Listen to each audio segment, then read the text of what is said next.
Hello there, everybody. Welcome to episode 84 of the Play One podcast. I am your host, Tyler, and I am joined this week, of course, by the super cool man himself.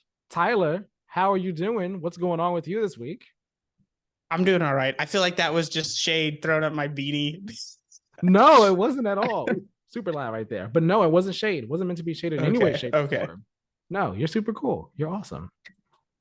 Why would that be? Why would you see that as shade? Because I don't know. That's like a joke I would make if someone's like, oh, wearing a beanie and it can appear that someone's trying to be hip or young, but like as we discussed, I'm just hiding I shaved my head mess up. So that's what my beanie is for. No, you don't have like the skateboard over your shoulder with I know. I'm not trying to do any of that. Hello, my fellow kids. You're not like that, okay? Don't worry. No, not meant to be shady at all. You're a super cool guy. That's all I meant by it. Happy to have you here as always. Yeah, happy to be here. Ready to talk some game of the year, game of whatever. Yeah, all the award nominees. Official, not official. It's funny we're talking about this, but like the reality is, of course, a million different outlets will give a million different games game of the year, but Keeley's are the ones we're talking about today. Yeah, they're the most prominent, the most notable, the most popular ones. People won't always want to say, oh, they're the Oscars of the games industry.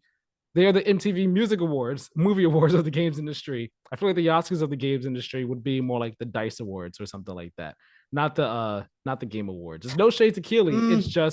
It comes down to the fact that, his award show is more of a marketing thing than an award show. I'll say this. There's more validity to the Keeleys, as I will lovingly refer to them, than the Oscars. Like, not sure if you're aware of this, but the Oscars, you have to pay like a huge amount of money. It's like a whole thing. It really doesn't give any credence to like what is the most relevant film of the year. I feel like the only year in the last decade they've nailed it was Moonlight winning. That was an all-time dub. But yeah, like you can pick any year for movies and it's like, that's not the one people are going to remember from that year. Whereas like the Game Awards, it's 50-50 more or less. And it's ultimately always going to be hard because sometimes, like I think this year, there's going to be usually like you'll get two bangers that define the year that we will look back a decade from now. And I don't think there's a right or wrong answer. It's just like, how are you going to ultimately look at it through revisionist glasses? Yeah. Similar to against the 2018 God of War and Red Dead Redemption 2 that year. It was just like, wow, this could go either way. It could go either way. My favorite game that year was Spider-Man. Stand by it. Spider-Man, it's funny. That year it was not, but when I saw people giving it Game of the Year nominees, I was like, really? Is it though? And like looking back on it, I'd say it's definitely a Game of the Year nominee contender. I would have given it Goaty, but I think it holds up better as an individual experience with zero necessary. And again, we're going to get into it obviously, but it does have shades of like, what do you want out of a game, right? Because Spider-Man was so gameplay centric in a way that Red Dead definitely wasn't. God of War was, but then God of War has other detractors. I'm not saying that Spider-Man is Elden Ring, but it's like when a game focuses so much on like gameplay, kind of merging with narrative or, gameplay dictating narrative, not narrative dictating gameplay. It attracts a certain type of player versus the other way around. Interesting. Let's get into it. This week, of course, as we've been kind of talking, we're going to be going over the Game Awards 2022 nominees. We're going to be predicting who we think will win. We're going to be sharing who we want to win for the categories. We're going to be predicting what we think or what we hope will be announced during the show. That's going to be the main bulk of this episode. We'll have a few brief mentions at the end. We'll briefly talk about what we've been playing this week. But this week is all about the Game Awards 2022. My apologies for this, ambulance is going down my block. What are they saying? Kind of funny. The sirens are on our end. Yep, sirens on our end. Sirens on our end. Don't worry. You don't have to be afraid. If you're driving down the highway right now, don't worry. They're not coming after you. They're driving past my block. Don't worry. You don't have to pull over or anything like that. Of course, subscribe to the channel over on YouTube. Hit that notification bell if you are there. And if you are on podcast services, subscribe over there as well. Leave us a 5-star review. It'd be very much appreciated. But that's all the spiel out the way. That's done. Housekeeping is done. Tyler, let's get into this. Let's explain how we're going to break this down. Okay. First things first. We are not doing any esports stuff. We don't care about esports. We're not talking about it. Any category If that, go ahead. yeah, we're doing the categories that you probably know exist. If you're like, where was best esports event? First of all, get a life. Second of all, we don't have like, if we're not, we won't be qualified to talk about some of these, but some of them we Yes. follow the games industry close enough that we'll be like, we just think this might win. Some of them, Right. like these ones, we can't even think of who's going to win. It's so outside our realm, as I'm Right. sure which is weird because the people that care about a lot of this stuff may not care about the God of War versus Elden Ring discussion, or whatever. So it's like they Yeah. are kind of weirdly not aligning in the audiences they're drawing. Yeah. Like Tyler was saying, like some of these categories we don't have enough context for, or we have no horse in the race. We're just so far outside of that environment that we're not going to talk about it. So, best sports racing, we're not going to talk about that this year. Best sim/strategy game, we're not going to talk about that one this year. Best My vote for VR, best sports racing is just give it to SSX Tricky every year. it's not on there. I'm gonna write it in. It's gonna be my write in. That or Madden 07. Those are my nominees every year. Best VR AR, probably not going to talk about that much either because we haven't really done anything in the VR AR space, nor have we really heard much going on with the VR AR games that are Give it to nominated here. Astrobot every year. That's my nominee for that. Just give it to That an or old, give it to an we old can game every year. It's always we game can of the year. rotate that and Beat Saber. Those are fine. Yeah, just one year, one the other. Just they can alternate years. Yeah, Um, exactly. Content creator of the year. We won't nominate anyone, but like I just have a brief statement I want to say about it when we get to it. Um, but yeah, that's kind of how this is going to look out. This how it's going to shake out. Best mobile game will probably skip two. I looked at that. It is very funny because Marvel Snap will probably win. Is my only take on that. Yeah, And that's it's gonna be my like only take on it too. that game came out 2 weeks ago. Exactly. But yeah, that's how this is gonna go down. We're gonna share again, like I said, what we think will win and also what we want to win from each category. We're gonna start though with most anticipated game. This one, it'll be what we think might win it, but also I guess more so what we're most excited for from this list right here. So, are you ready to start this off? Just kick this thing off, Tyler. Yeah, and I just want to say, I think spiritually, this is the award that actually represents the Keeleys the most. It is about hype. It is about getting excited for shit that Yes. we have not played yet. You Right. know, the fanboy debates about what game is the best game of the year are ultimately left for Reddit and Twitter and all the other places or YouTube comment sections. But this is what the Keeleys are about. Things that we will not be touching for a long time, but the sweet ass trailers that we're all get our blood pumping, man. Right. So the nominees for most anticipated game are Final Fantasy 16, Hogwarts Legacy, Resident Evil 4, Starfield, and The Legend of Zelda: Tears of the Kingdom. Um, and I just want to read the description here for most anticipated game. It is recognizing an announced game that has demonstrably illustrated potential to push the gaming medium forward. So stupid. That's just that is a weird way to describe That is the most most Keeley anticipated ass game. description I've ever heard of game of like an award. That is Especially such a when way. it matters. This doesn't matter. That is such a way to puff up a most anticipated nomination. Like puff, really, that's a wow. I hadn't read that before until just now. I That is had very man, funny. I'm glad you pointed that out because that's funny. That is very funny. Okay. Tyler, which of these games do you think has demonstrably illustrated potential to push the gaming medium forward? When you put it in a box like that, I don't know. Listen, man, which one has the most dorks that are gonna vote for this? I want to say funnily enough, I don't think obviously my answer Legend of Zelda Tears of the Kingdom. Let's fucking go. That's what you But want, obviously, right? I don't think that's gonna win. Really? I was thinking Zelda won't win. RE4 is I'm torn between that.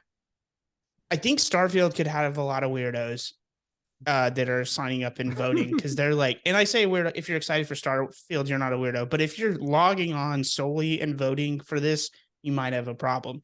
If you care about this at all. Like, I don't care. You can think Tears of the Kingdom is the dumbest game ever. That doesn't kill my excitement at all. I don't care if it wins these kind of awards. but RE4 seems like the least we've seen a ton of it, even though we are starting to see more and more of it. Um, I don't know. The transphobes come out for anything Hogwarts related, so maybe Legacy wins it just for that. Um, Yeah, so I don't know, but I would say I'll just if I have to say something, I'll go RE4. that's what you think will win, but you want Yeah, Hogwarts to win. obviously I like I said, I don't care, but I'm most excited for my clear winner here is Tears of the Kingdom, Right. sequel to the GOAT. See, for me, my most anticipated is Final Fantasy 16. That's what I'm most anticipating from Which this to be list. fair, I am excited for. I will play that game, but Right. But I a think previous Final honestly, Fantasy hater. he's turned a new leaf, people, or at least briefly turned a new leaf. Let's not say forever now. Who It's knows? fine. I'm still allowed to call people weebs for watching anime, even though I now play clearly the anime of video games. I to an extent, yeah, I guess you could say the anime and video games could also be like Persona. Persona's taking it too literal. We're talking about spiritually before Persona existed. Fair. I get what you mean then. Play Persona 5 Royal. Um, I think will actually win this though, it's either Starfield or Legend of Zelda. Like I can see it going either way. It doesn't really matter between either of those two. I think it's between those two is like the most likely to win. Then after that will be Final Fantasy, then Resident Evil, then Hogwarts Also, Legacy. I think it's fair to say, I think this is weighted completely by fans, right? Not by industry people. This specific Maybe. category, I I believe, think is this one fan only, is. which is why I go RE4 or Starfield or Hogwarts. Really, I think 16 or Zelda will not win this, is what I'm saying. Which is totally possible and valid and everything like that. Like you said, I think be most excited for whatever you want. It's just, I think there's online, anyways, the reply guys that are like, actually, Zelda's not that great, have outgrown the people in on the right side of history that are like, this game's amazing and the greatest of all time. And I think you just brought up an interesting point. Good for us to clarify here that the Game Awards, the voting for basically every category except most anticipated game, it's weighted like 90% the actual jury and 10% fans. It really seems like, yeah, tiebreaker is sent to the public. Right. So like Because to be clear, we do not have votes on this. Right. So that just want to lay that out there right now for on the table for everyone to know and understand. The guy that's got a couple 100,000 or a couple 100,000 YouTube shorts was not high on Keely's voting list. He didn't send me my ballot, man. What's going on? No, didn't get it. I certainly didn't get it either. I would love to get it. Just hit my email box, Keely. My all my information goals is in for my next bio year, on baby. Twitter. All my information is in my bio on Twitter, Keely. Come on now. Just hit me up. Please, thank you. Twitter might be sinking. You might have to post it somewhere else. Keely, follow me on Instagram. We'll talk about it after the show. All right, let's go to best adaptation, which is recognizing outstanding creative work that faithfully and authentically adapts a video game to another entertainment medium. The nominees for this one are Arcane, Cyberpunk Edgerunners, The Cuphead Show, Sonic the Hedgehog 2, and Uncharted. Of these five, I have seen 3 episodes of Arcane and 1 episode of Cyberpunk. Not because I don't like the shows, but because I watched those and I stopped and I was like, I will get back to them. I think it's one of those two that's going to win it, though. It's one of those two. We were talking about this pre-show. I think it'll be one of those two who I want. I haven't seen any of these, to be clear, but I think it'd be hilarious if people got mad about it. So I want, but here's the thing. I don't want anything with Mark Wahlberg to succeed. So I don't want Uncharted to win. I'm going to throw my hat on the Sonic should win, or Cuphead Show would also be hilarious. Yeah, I think Sonic is like the dark horse runner for this race. Like it's the underdog behind Cyberpunk and Arcane because those two are the clear like front runners. True to the Sonic spirit itself, Right. So I think it'd be hilarious if Sonic won. And it's not to say it would be deserving. Like for all intents and purposes, people have said that Sonic the Hedgehog 2 was a great movie. And I'm not going to cast a meme vote for real categories, but this is a meme category, so I will cast a meme vote since I haven't seen anything. Right.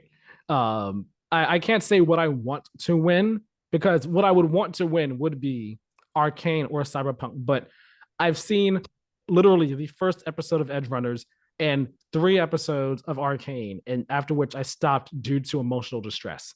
And I intend to go back to it. I just had to work myself up to deal with more emotional distress watching that show. So I think on that And level, I would want Arcane to win because it affected me that heavily on a 3 episode basis. But hey, either one of those. now going from a category I couldn't care less about to one I'm getting very mad about just looking at this list all over again. Best Best debut indie. indie. Yes, best debut indie I like game. how straightforward this one is. Read this one. For the best debut game created by a new independent studio. Simple. No fluff, no nothing. Nominees for this are Neon White, Norco, Stray, Tunic, and Vampire Survivors. I have never heard of Norco until this week. I heard it was really good, and I heard it this week actually. Listen, I'm just gonna say it. Tunic is worse than Death's Door. Get that weak ass game out of here. No offense to Tunic, but you're not Cult of the Lamb. Cult of the Lamb should. Okay, I'm not going to argue with the Neon White weirdos because I won't play that game. So if it's really good, I'm willing to concede to them possibly and take second place here. But I will die on the hill that Cult of the Lamb deserves the 2 spot. I'm surprised it's not on here, considering all Norco the and buzz Vampire it had. Survivors are probably good. Right. I'm surprised Cult of the Lamb's not on here, considering all the buzz that it had. Like, I imagine, like, I'm trying to think of how it ended up getting cut. And it was probably a case of it splitting the vote between other games as well. And because of that, other one just like ended up just nudging it out ever so slightly. And I wonder what the game is that nudged it out. Nothing makes sense other than Keighley clearly has a score to settle with the developers of Cult of the Lamb. I don't know if, one of the developers of that game had an extramarital affair with like Keighley's wife or something, but whatever is going on. Whoa. Why is Cult of the Lamb getting the shaft here? Just starting rumors over here? Whoa. Don't want that. I don't think we're breaking. I don't think anyone's aggregating this podcast, but imagine if that be clear, that was a joke. Imagine if that happens. It's a new headline out there. Just becomes a new headline on like Reddit or if something. If I ever do make money off this career and people deep dive, like it's all me saying very not serious stuff like this. I'm not worried about like he said some awful toxic thing. No, it's just like the dumbest things ever that people might take serious, like the comment I just made. What do you think is going to win this? I'm really torn on what I think will win it because I've been hearing all this buzz I think about the Freaks Vampire win. Survivors. I think it's Neon White. It's either Neon White or Vampire Survivors. I've heard so much buzz about Vampire Survivors in the past 2 weeks. It's been wild. But people really liked Tunic for how I don't see anyone going to bat for it like that. Not right now. And I think that's probably because that's a case of the game coming out so early in the year. I didn't feel like it like I had people that were like, it's neat. But again, lesser version of Death's Door. Fair. Stray, I feel like it's gonna have a strong fan base behind it, considering the other nominations it's received. I wouldn't be surprised you nicely put that after me and you had a spirited discussion beforehand about Stray. I'm very pro Stray's story, to be clear though, because I do like Cult of the Lamb way better, like better game mechanics, structure of the game. I think it is a better representation of the game's medium. Story wise, Stray was really heartfelt. I was talking to you. I like just its general themes of like humanity, artificial intelligence, a little bit of, the Tyler special nihilism and self-awareness sprinkled in there. Like that is 100% up my alley. And I thought it's like I was saying, it's a good job of not spoon feeding exposition to you. That's how I like a lot of my stories presented. So I think Stray is very successful on all that points. The gameplay kind of sucks. It's fair to say. So yeah, Norco, I don't have really much. I don't know anything about it or any reception. I didn't hear about it. I just heard it's got a great narrative. Okay. And then Neon White, which I heard was also like when it came out, people were like, yo, GOTY nominee right here. So I'm going to be with you. I'm going to say, actually, you know what? No. I'm going to say I think Stray wins this. You think Neon White wins it, right? Stray is the very like, I feel like we're going to get a feel for, no, because this isn't weighted by the public. Yeah, I'm going to go Stray does not win this bad boy. The only way Stray wins it is if it's so split by all the diehard fans of all the other ones that like Stray just has enough of those people who didn't play a lot of them votes. Yeah. But I think I think Neon White has enough. I'm gonna, even though it could be Vampire Survivors, and that's my cop out second place answer. I think Neon White just had really a jacked up fan base for it. I felt like. Yeah. So yeah, I think Stray wins it. You think Neon White wins it. Of these, I don't really have one that I want to come out on top. So I'm not gonna say who I Oh want to yeah, win I don't this. care. I mean, Stray is like probably my favorite game that is listed. But I don't necessarily like I said, because especially indie games, like sometimes you want them to feel more gamey, or you want them to like have better game mechanics itself. So like I have no problem with it losing to one of these other games. Yeah. Okay. Next category is going to be content creator of the year. We're not voting on this or anything like that. I have a point to make about this. This one every year, this category is always just streamers, or typically only streamers, and it's like, okay, guys, People that don't quote unquote make content. well, not that, more so like there's other ways of making content that are not just streaming, and there are other people out there that do that, and it's a crime that like Digital Foundry, Boundary Break, never been nominated for like content creator of the year because they're not streamers, you know. So I've always thought that was weird. But what made it interesting this year is that Nibelian is nominated here, and I was like, okay, guys, I get that we're sad about him leaving Twitter and all, but like that's a pity nomination right there. That's a pity. Yeah, he doesn't actually create content, or they don't actually create content. No offense to them. Right. Like they're just not, and again, I liked him as much as everyone else. That's not to say that like the way that they got the news together and everything wasn't nice. It was cool. I'm not was coming cool out as anti-Nibelian, but like right. They're a cool personality and stuff, but like this is a pity vote. I feel like we're getting the same thing with Grub, and I like Grub more. Not to pit it as two people, but just like yeah, it's like the Woj and Shams thing in basketball. It's just like I think Grub is the more popular one. Yeah, that's all I say. Maybe it's just the one that people talk about in my circle more. I don't know, or a circle I follow, not my circle specifically. But that's all I have to say about content creator of the year. Let's. I don't know who any of these people are. Streamers. Yeah, it's the insert that meme from what's his name, Tim. I forget what is it. I think you should leave. Yeah, where he's just like, I don't know what he's like, got that scared face. He's like, I don't know what any of this shit is, and I'm scared. That's me when I look at this list. I don't know what's happening here. I don't know. Next content. I mean, that's not. I'm supposed to say next content category. Next category is best multiplayer game. Nominees for this are Modern Warfare 2, Multiverses, Overwatch 2, Splatoon 3, and TMNT Shredder's Revenge. Honestly, I don't know who wins this one. I wouldn't be surprised if it goes to Modern Warfare Multiverses. Those are the two. It's one of them.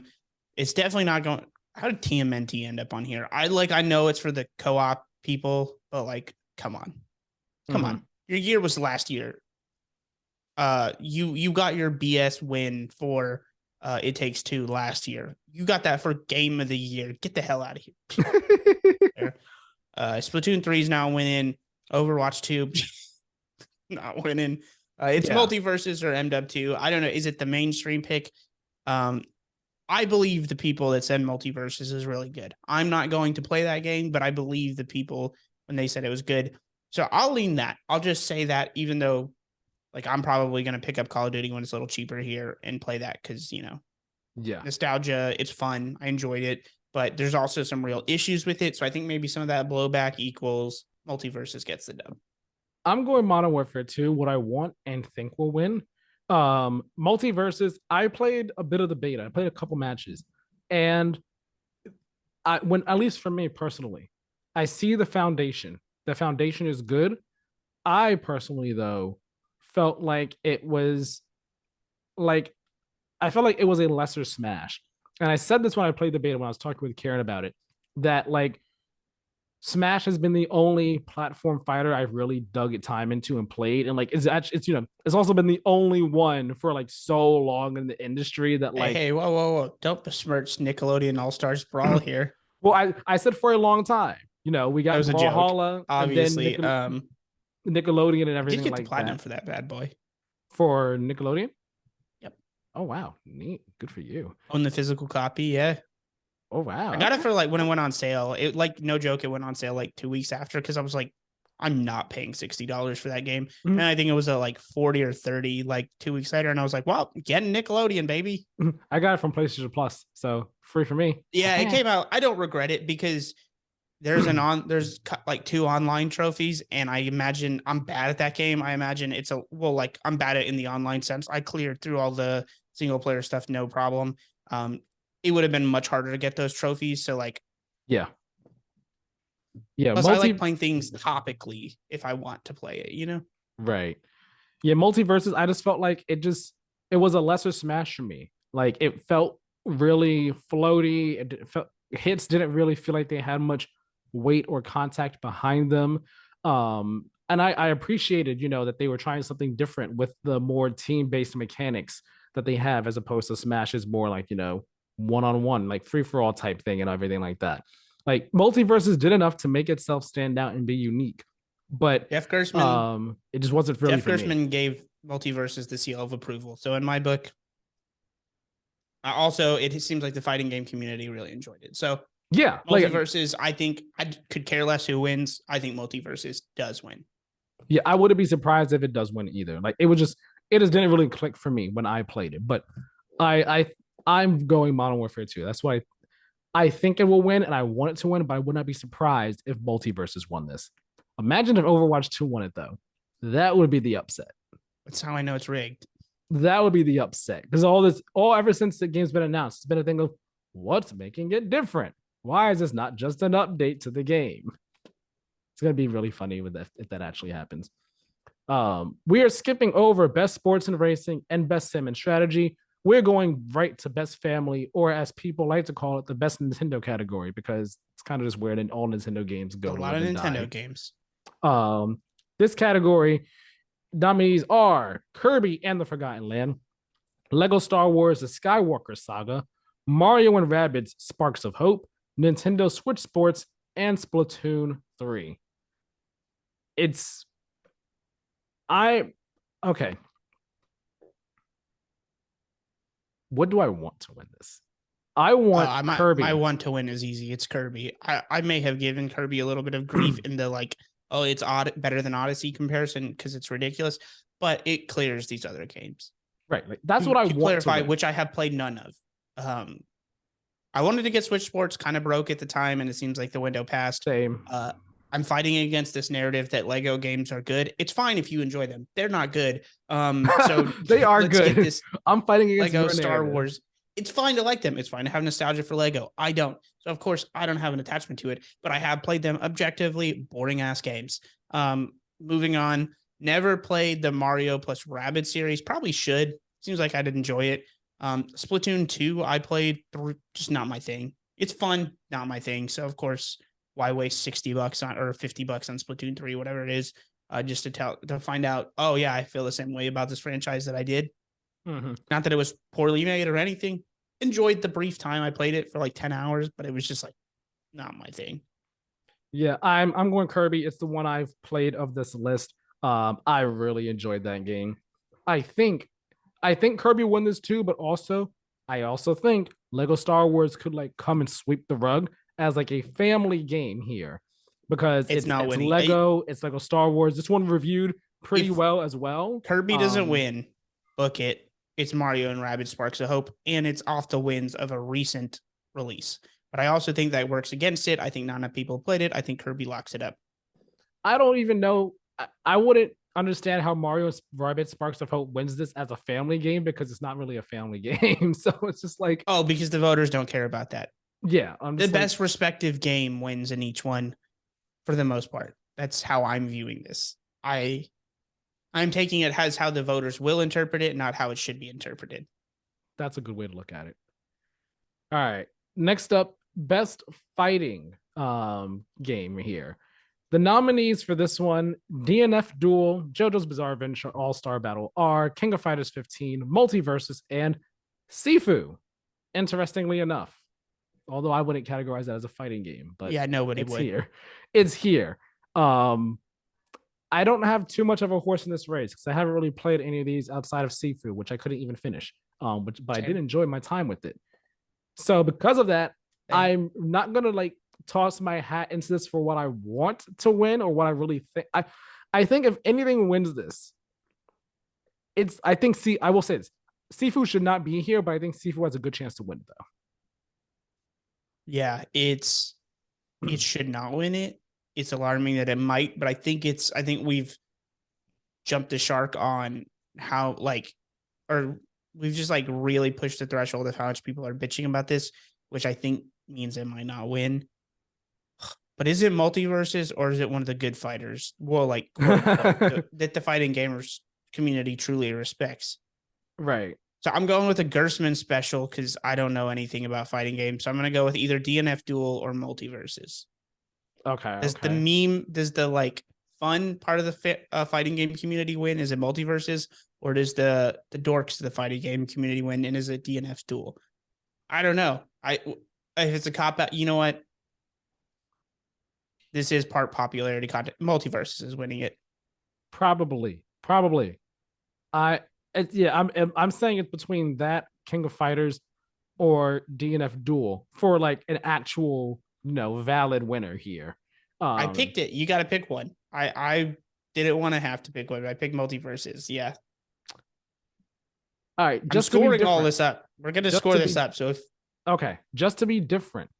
I'm going to say DNF Duel, just to be wow, different. you said you were leading King of Fighters. I feel like you did this as a Jeopardy where you just like take the other person's pick and work against them. No, I mean I don't know. I'm just going DNF Duel. That's just the one I'm gonna go with. It's certainly not gonna be. It should not be Sifu, and it most definitely will not be JoJo's. JoJo's is the one punch man of this category list here. We're just like, all right, you were a fighting game that came out this year. We'll toss you in the nominees. Um, that's how I'm ranking it here, though. All right. Next up is best role playing. Ooh, okay. I wonder if this is going to be more of a conversation than it is.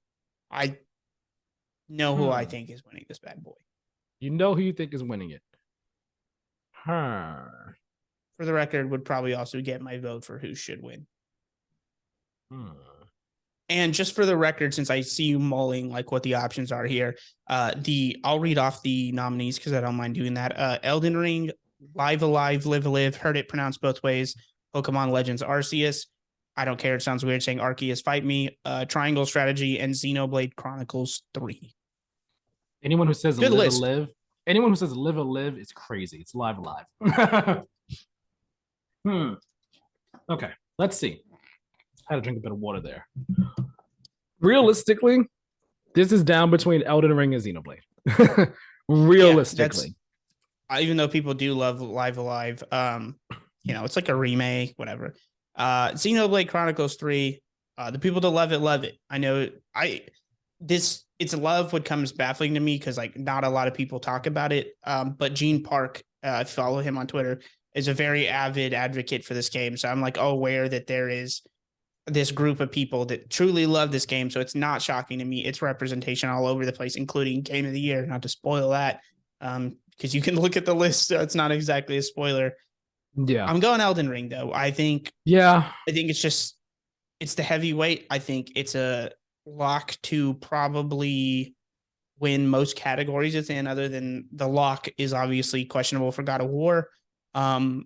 Or for Game of the Year, what's that or God of War? Come on, let's be real. I think you almost could see some of the sympathy vote if people know it's going to lose to God of War creep in here, and like even if we're being so strict by what you are, the definition of if you are role playing, potentially you can make an argument Xenoblade fits into that more. But I haven't played Xenoblade. I'm not going to be a hipster here and be like, oh, well, technically I like Elden Ring. Haven't beat it, but I do think it's a masterclass in game design and world building. From Software is amazing. Very pro From Software on my end. So yeah, I'm gonna rack it up. Get Elden Ring a dub here. See, like you said, it's between Elden Ring and Xenoblade. Oh man, I'm torn. I want Xenoblade to win this. I'm going to explain why. I want Xenoblade to win this because I forgot the other categories it's nominated for, aside from Game of the Year, which kind of spoiler, but we'll get to that when we get to it. It's nominated for Game of the Year. I forgot what other ones it's nominated for, but I don't believe it would win GOTY. Okay, and I want Xenoblade to win something, and I think unless it's nominated for music as well, I think it is. I would love for it to win Best RPG and let Elden Ring just sweep other categories and like have its actual real big chance for a big award be GOTY or some of the other categories it's nominated for. I would love for Xenoblade Listen, to win you're one. from soft hater. We get it. I'm not a FromSoft hater. I'm not at all. Far from it. I admire the things that they do. But I honestly FromSoft think fans, that, like, you know who's on the right side of history. You know who's siding with you and who to come after in this conversation. Okay, I said I want Xenoblade to win so that it can get like a huge win of its own. But I honestly think it's gonna come. Elden Ring is gonna take this. Like I just think it's going to. Like it's Elden Ring. That's the game that like everyone was head over heels with for months. Like for good reason. We're gonna look back. We'll look back 20 years from now and like whatever, hate it, love it, despite its popularity. It will look at it as the year that it felt like Dark Souls jumped from what was an actual internet not I was gonna say revolution phenomenon, but also kind of an internet meme to like actual real life tangibly. You could run into someone at Walmart who actually knows what these games are, and it's because of Elden Ring. And I think it's a masterclass, and it will like it's gonna stand the test of time. I'm not saying Xenoblade Chronicles won't. Those games, like it's an RPG or JRPG, those things people will still love them 20 years from now as well. But yeah, Elden Ring is gonna rack up a lot of dubs, I think, and this will be one of them. Yeah, I think it will too. And it's like I wanted Xenoblade to win for the Xenoblade fans. I think the Xenoblade fans are just happy to be nominated, period. Yeah, which they're like, good for them. There's nothing wrong with okay? losing to Elden Ring. Let's clear that up. Right. I think that the Xenoblade fans acknowledge that they're going up against Elden Ring, and they're like, fam, we're just happy that you all are acknowledging us, period. We got that acknowledgement. That's what matters. A win is even better, but we'll take what we can get. That's my perspective on it. What it won't be nominated for though is Best Action Adventure. It will not be. If you want to read that list of nominees off, we can. Yeah, this one. Xenoblade Chronicles would make more sense than some of these games, but definitely makes more sense than one of them for sure. We have here A Plague Tale Requiem, God of War Ragnarok, Horizon Forbidden West, Stray, and Tunic.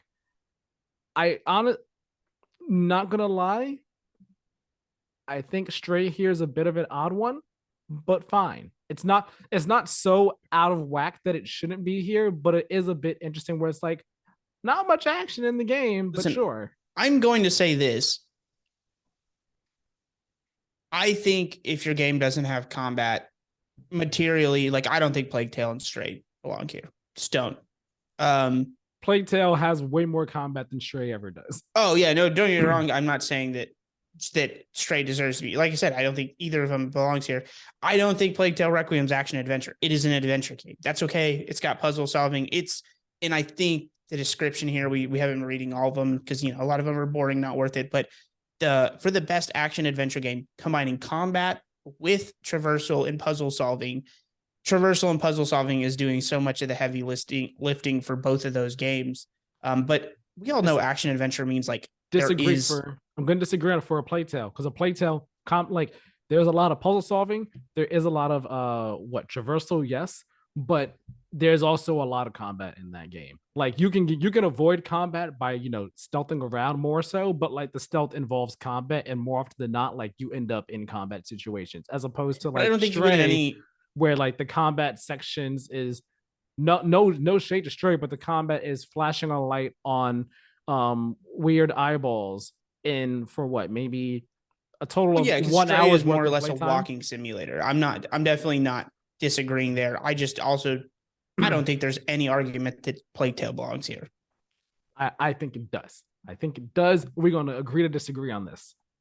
Wait, how does it not meet adventure? Like it's just adventure. Like there's so many. No, it definitely does. I mean, but there is also a great amount of combat in that game too. Like even in just the first 6 chapters that I managed to get through, like plenty of combat in Plague Tale. Plenty of it. Combat with traversal and puzzle solving. By this logic, Cult of the Lamb would also qualify. Better game. I mean, hey, probably should have Kirby. put that here instead of Stray. Kirby. Oh my God. Kirby is such a better, would be a better nomination than either of these. It literally does all three of those things.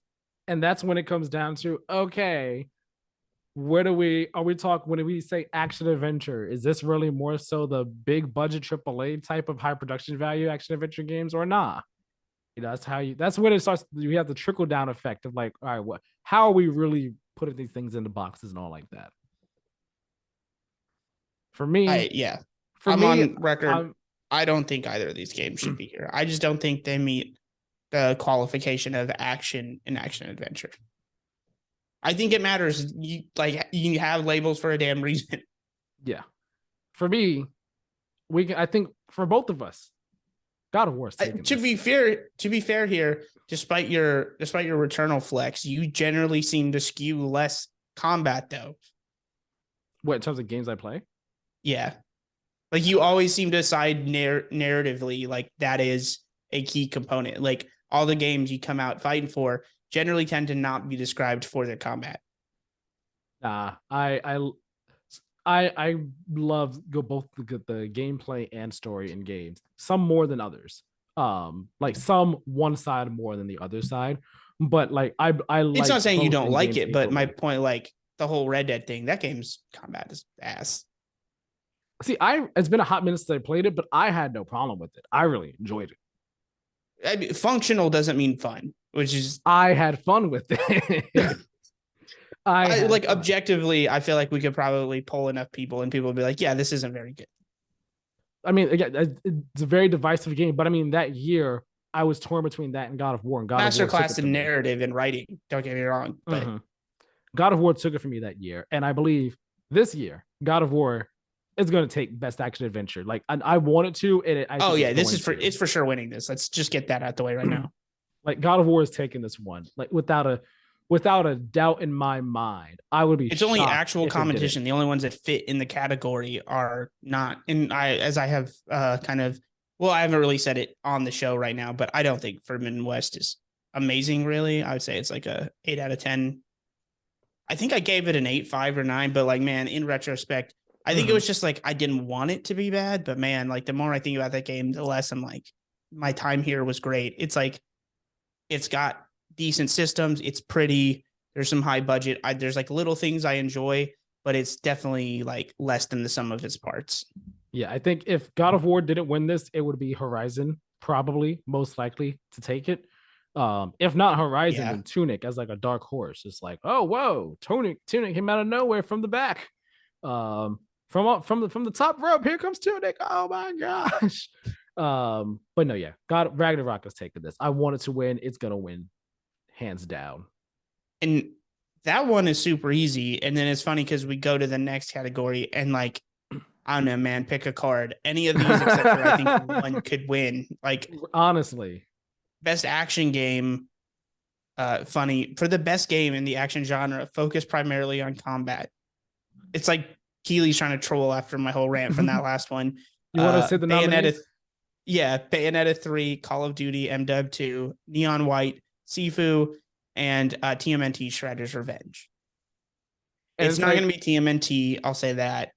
I don't think so. Pick a card between the other four. I think Call of Duty probably loses as well, but if it won, I wouldn't be like, oh my God.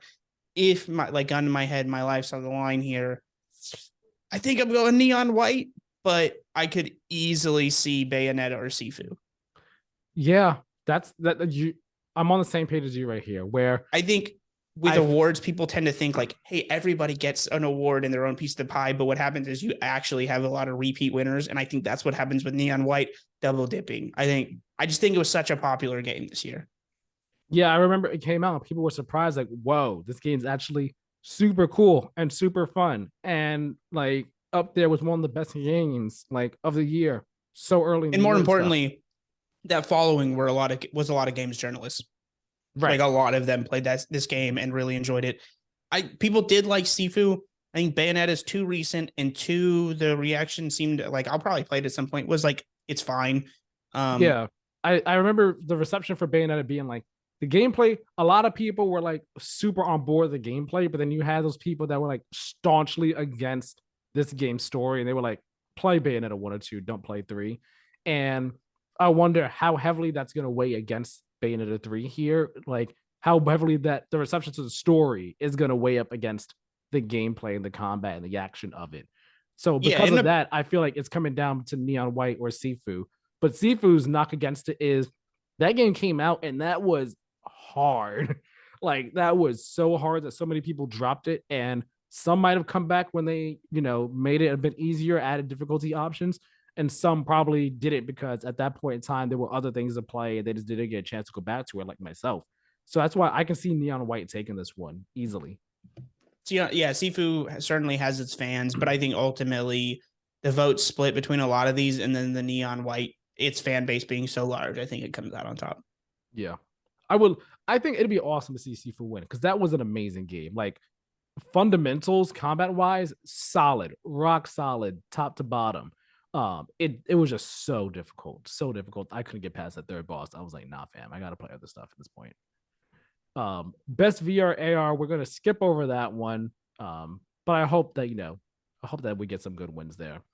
Yeah. Innovation and accessibility, we're not really gonna.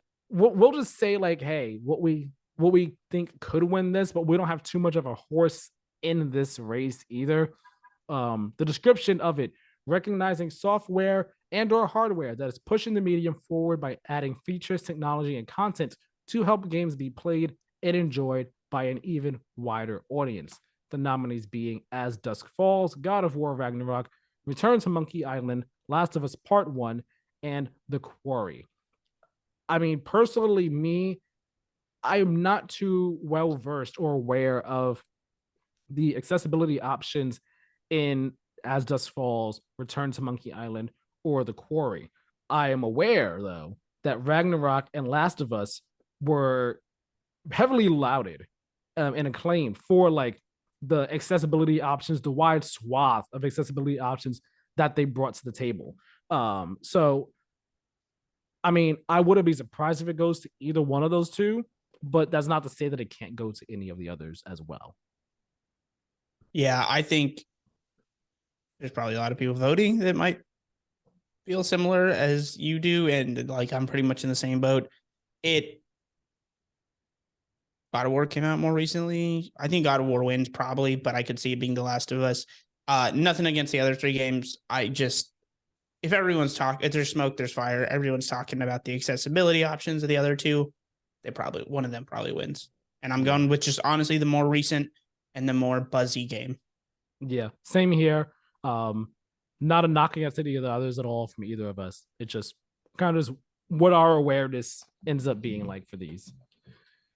Uh, Best community support, which is different from best ongoing game. So I just want to say this description here: recognizing a game for outstanding community support, transparency, and responsiveness, inclusive of social media activity and game updates slash patches. Nominees being Apex, Destiny 2, Final Fantasy 14, Fortnite, and No Man's Sky. You got a horse in this race at all? I don't have a horse in this race. Given that because it is different than best ongoing game, I'm just gonna take a shot in the dark here. I think it's probably. I think I'm gonna guess that 14 wins. Final Fantasy 14. Okay. I'm gonna go Destiny 2 because they seem to That was my they second option. Yeah.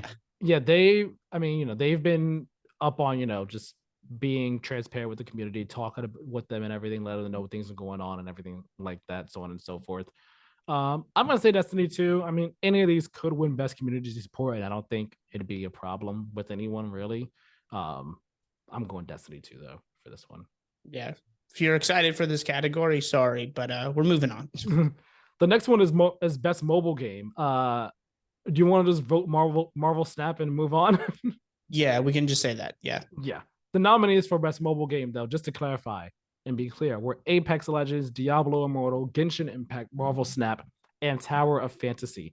Genshin wins. I mean, we all know Genshin's crazy and awesome and stuff. So like, It's won before. That's why I don't think it would have won this year. Apex is Apex. Diablo Immortal was what, from what I've understood, great at first, and then you get to the post game and it's like monetized, to hell. A lot of people Um, hate that game. Tower Fantasy, I know nothing of, but Marvel Snap is the only one where like I've seen nothing but unanimous praise for that game. So like it's just Yeah, that's just what's most like it's most going likely to gonna win. win. All right, best indie game here. I'm gonna let you take this one. Yeah, the tensions are high here. Cult of the Lamb, Neon White, Seafood, Stray, and Tunic. Now, I'm voting from the heart. Mm-hmm. Cult of the Lamb. I want to win. It probably doesn't happen. I'm just gonna say this on Wow. the record. I think it's probably Neon White, but Wow. Okay. I Explain think it's this. probably Neon White.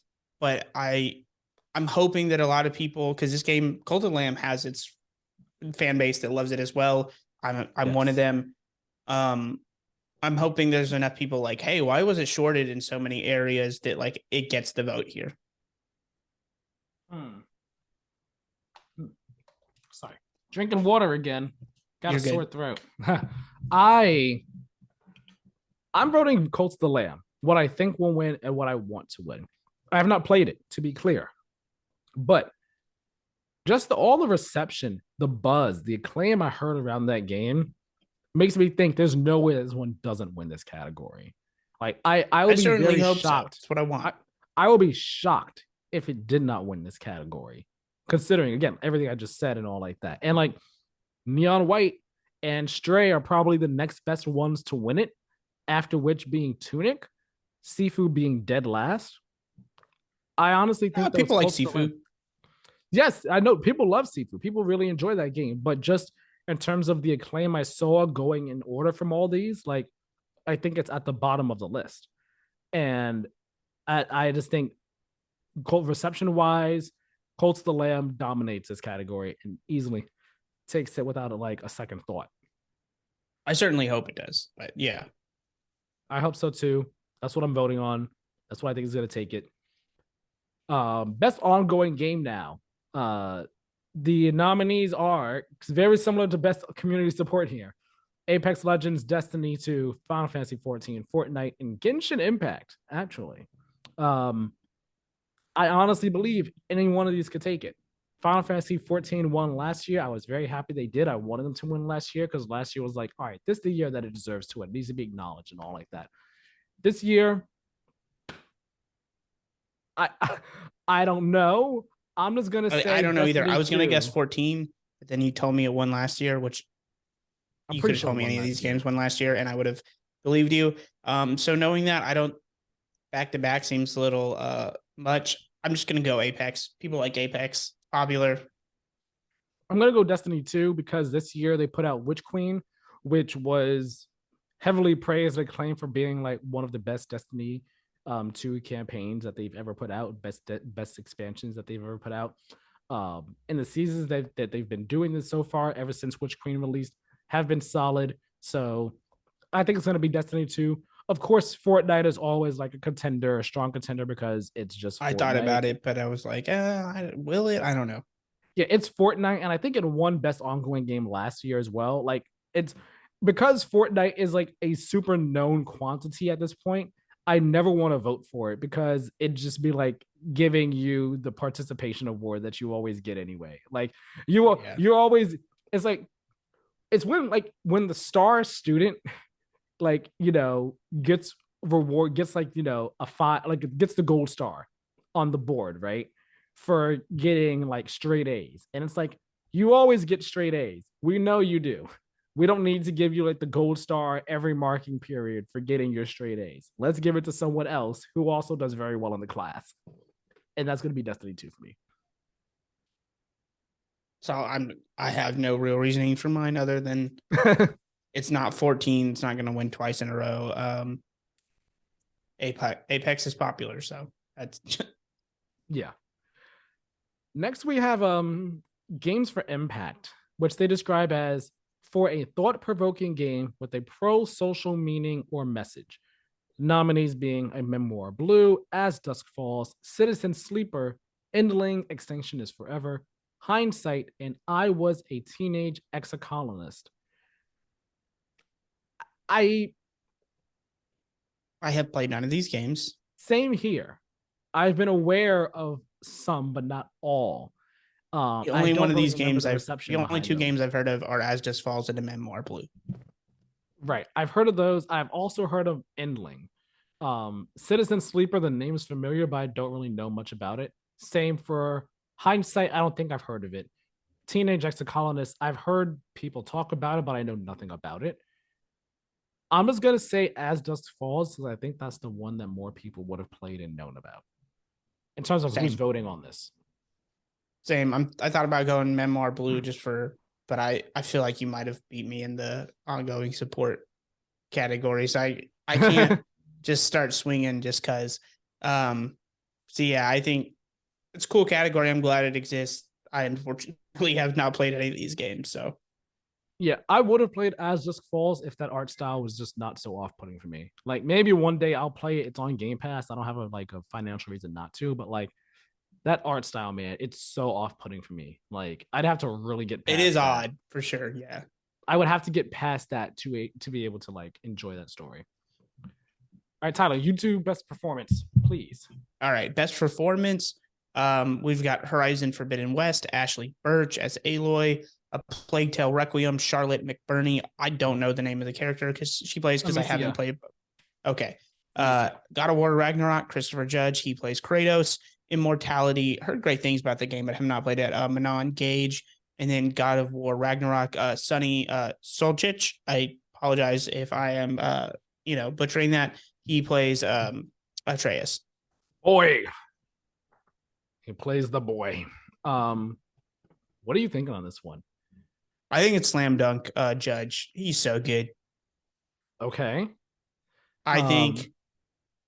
Come on, like Ashley Birch, we all know she's good, but the Aloy performance ain't winning it over Judge. Maybe I don't know if Immortality has enough heat behind it because I know it was beloved. Maybe that comes out and swoops it up, but I just think this one is chalk. I just think maybe because I assume Judge probably won this in 2018. It's possible Solchich gets it because I mean he was solid as Atreus, but even though he was solid, I mean Judge steals the show. Every line is said with like authority. He's just phenomenal. yeah, I'm of the same mindset as you. Um, where I I sorry, woof, cough just came out of nowhere. You're good. When it comes to immortality and Manon Gage here, I don't know enough about the game because I haven't played it, but I remember hearing people praise the game and the performances in it. So if it ends up winning, I wouldn't be surprised on that note because, just everything I've heard. I personally, though, I think I'm going to go Christopher Judge for God of War. Um, I That is no shade to any of the other performances. Charlotte McBurney as she's doing some great work there in what I've played Tale Requiem so far. Ashley Birch, I think she does a really great job with Aloy, uh, especially just how she really sells Aloy, just carrying the weight of the world on her back in that game, and just how she's just under so much pressure from others, but just the pressure she's putting on herself as well. Um, she was a really solid job in that one. And then Sonny with as Atreus in God of War, he's just done really great job in this game too. Um, I don't want to say any more for spoiler reasons, but he's Yeah. done really solid job. Really surprised by just what he's brought to the role in comparison to 2018. How it's just like it's a step up for sure. Uh, I really also think it comes down to Christopher Judge. I think he takes it. I think he takes it. I would like him to take it. Um, like his Kratos in this game, from what I've played so far, he's I don't know. I want to say he's more reserved or less talky than he has been than he was in 2018. But I felt the opposite. That's why I'm like, I want to say that, but I mean, although I played 2018 earlier this year, I might just be misremembering things. But I will say when he's talking, when he's his performance, there's so much more heart behind Kratos in this game, and that's something that you can't get without Christopher Judge. He just brings it in this one. The heart, Yeah, it really is a phenomenal the performance. It's not emotion, just because God of War is the most everything. popular game, but it certainly doesn't hurt. Yeah, like there's so much more I could say, but that's like a whole spoiler discussion in itself, which we'll have that on a separate day. Yeah. I'm going Christopher Judge on this one for sure. Okay. Best audio design, recognizing best in-game audio and sound design. Nominees being Modern Warfare 2, Elden Ring, Ragnarok, Gran Turismo, and Horizon Forbidden West. I have no idea how these things usually work out. Part of me is tempted to take the wild card and go, people give car games good sound design awards, right? Right. I, you know, But I also feel I like I could look like an idiot for that one.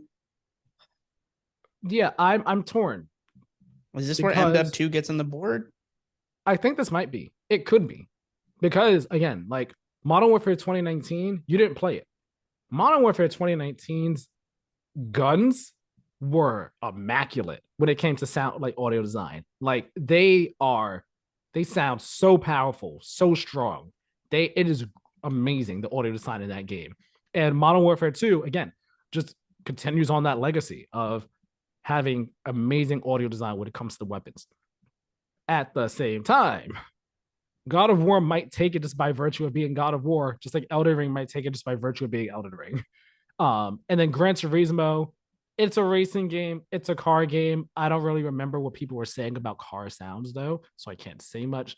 And Horizon, um, that game sounded great too. I I would not be surprised if it goes to any of these. Really, I don't think anyone's gonna be mad if any of these don't win.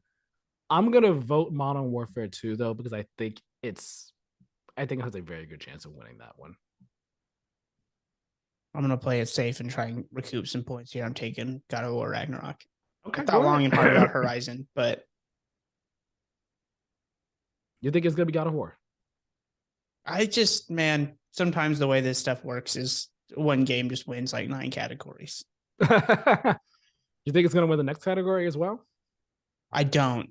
I think it loses probably. I mean, but damn it, I don't know the score. So best score and music is the next one, and the score in God of War is good, but I'm definitely not the score guy.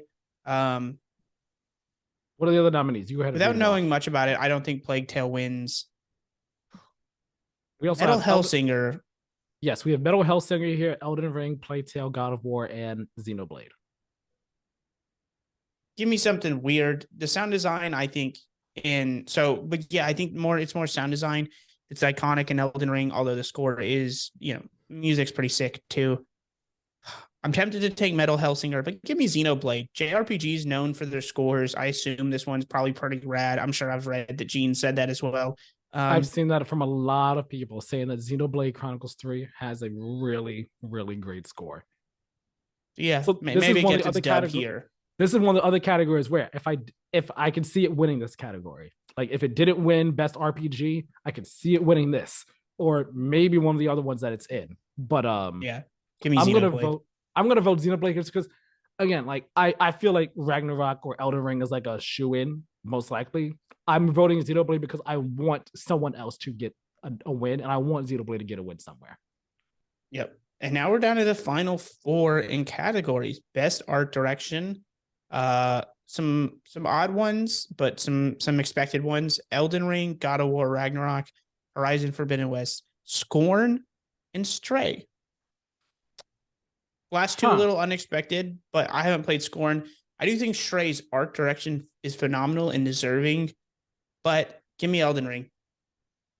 I think it outdoes God of War here. I just think purely from an artistic, just like how it looks, the game looks like a Victorian painting. It's sick. It's rad. I think it's just one of those like God of War and Elden Ring. God of War gets sound design. This gets art direction. Hmm. I Say think those two just trade blows. for me, Stray is not in the running for this at all. It's not. Just going by these five here. For me, Stray gets knocked down immediately.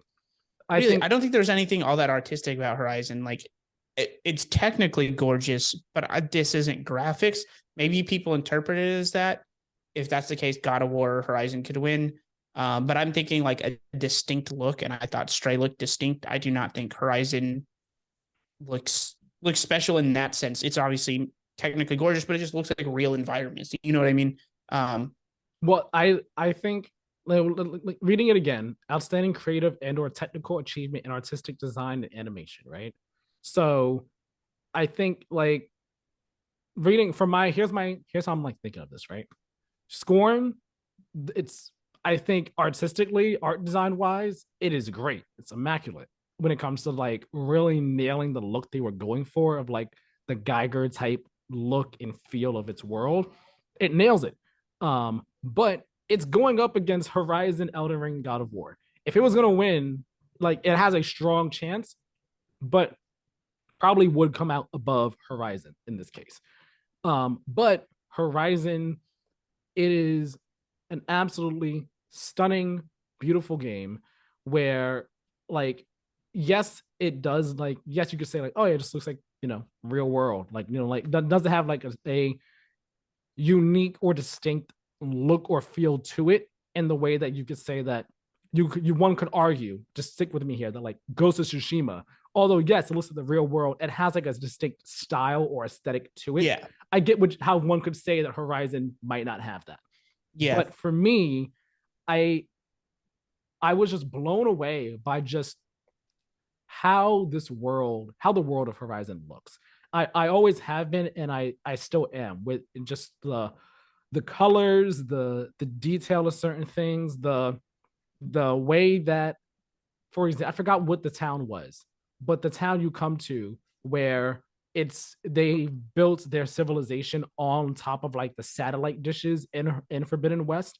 And like you get there and just seeing that and just like I was blown away at like just how amazing it looked. When you go to Vegas and you see what Vegas looks like, both above ground and below ground, and you see what Vegas is like, I was just like, wow, just like blown away by just the the design of everything, was how it all looked and came together, not just from a graphical standpoint, but like literally just the art direction, the art design of it all.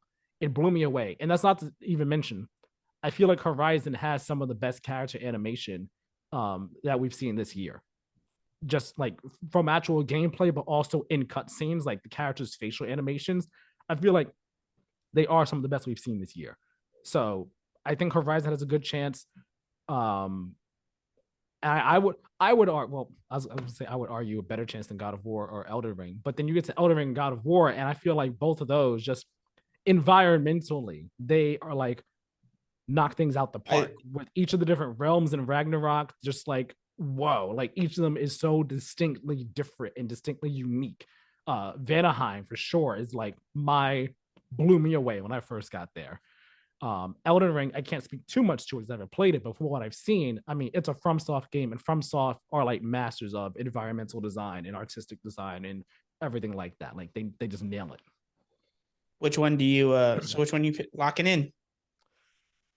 Ooh, who do I think takes it? Um, I ooh, it's crazy. Working through my thoughts, I'm like, yeah, these are all equally great. Who wins it though? Um, I'm artistic design and animation. That is the toughie. That is a toughie. I'm gonna say I think Elden Ring wins it. I want Ragnarok to win it though. Man, I thought you were going to go different. I thought I was going to get an edge here. I think it's Elden Ring with a bullet. I think it just wins, and I don't think it's close. I mean, you are very. It's very likely that that's the case. I can't argue it's It's not. so much more fantastical looking visually that I feel than a lot of other FromSoft games. And I Yeah. think it lends kind of this hazy hue to everything. And I think that's just like I think some categories you can read a little more into the description, others you can't. And for this one, It's just which one looks sick as hell, you know? That's what's about to win. So here we go. The the holy trio here. The holy trio left, final top three.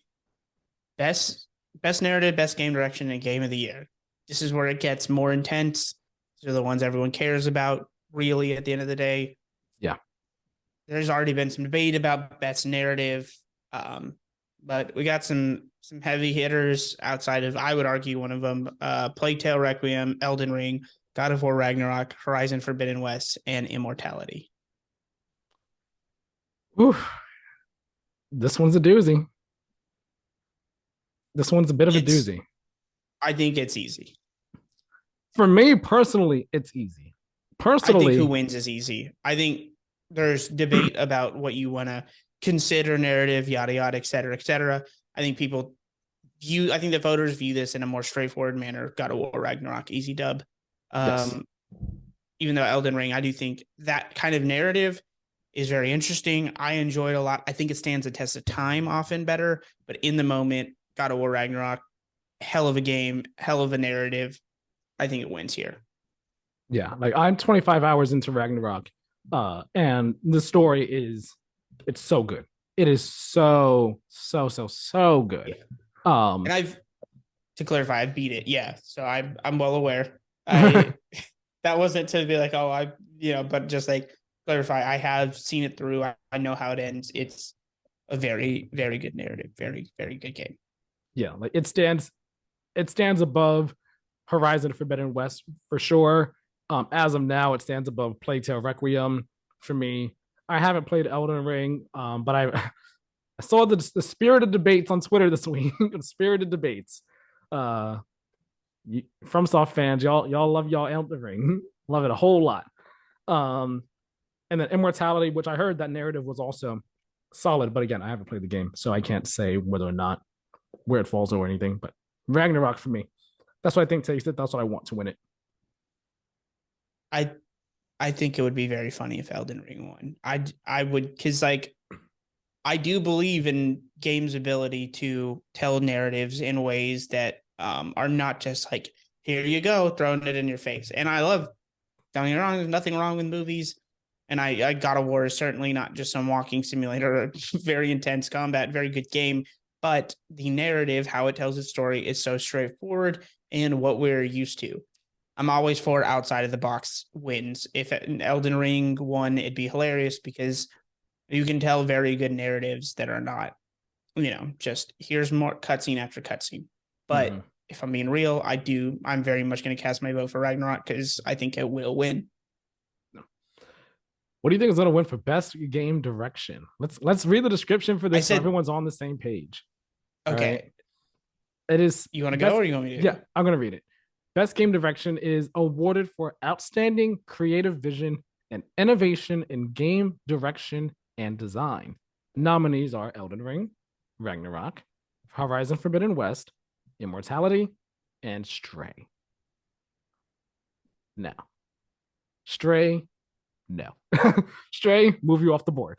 Horizon, same for Horizon Forbidden West. That's how I feel. Horizon, the same pot shots you're throwing, I'm also going to throw. No, I'm not throwing pot shots. Horizon off the board. I'm sorry, you're not.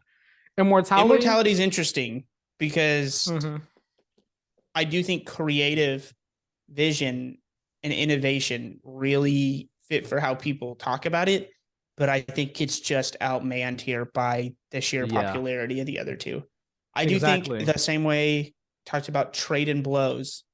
I think wing one up for Elden Ring here. I think it gets it. Yeah. I think it's probably deserving. I think what it did, how it changed the Souls formula, and design specifically. I love God of War, but it plays and feels traditional to how we expect video games. And I think the layout and the overall design of Elden Ring being that big, being that huge, and what that means to the FromSoft formula and how that changes it could have just been like what people don't understand about the magic of those games, similar to Breath of the Wild, is that for not every game just taking it and making it open world means the same thing. For some games, there's so much thought and nuance put into how that affects how you approach it as a player. Elden Ring does that to a T perfectly. I think the direction of the game, and Barlog got a lot of praise for 2018. It's not that this is bad or anything, but I think of all the things you could say about that game, unless you're going to take it as a like literal director of a movie, then maybe you could give it to Barlog there. But I think ultimately for game direction, Elden Ring wins this. Yeah, I feel like Immortality, it's it's the dark horse, like as you said, it just gets outvoted in this case. So like that's why I'm not saying it's off the table. It's still on the table in its own corner, where it's like Yeah. you deserve your praise. You're just in your own corner. Stray and Horizon, Certainly you wouldn't be guys mad if it won or anything, but exactly. I wouldn't be mad at it either because it's not a known quantity for me, but from what I have heard about it, it's like whoa, it's something special there. It's something unique. Um, but yeah, this comes down to Elden Ring and Ragnarok. I'm voting Elden Ring. I honestly believe that Elden Ring is the one that wins this. And I think I want it to win it too.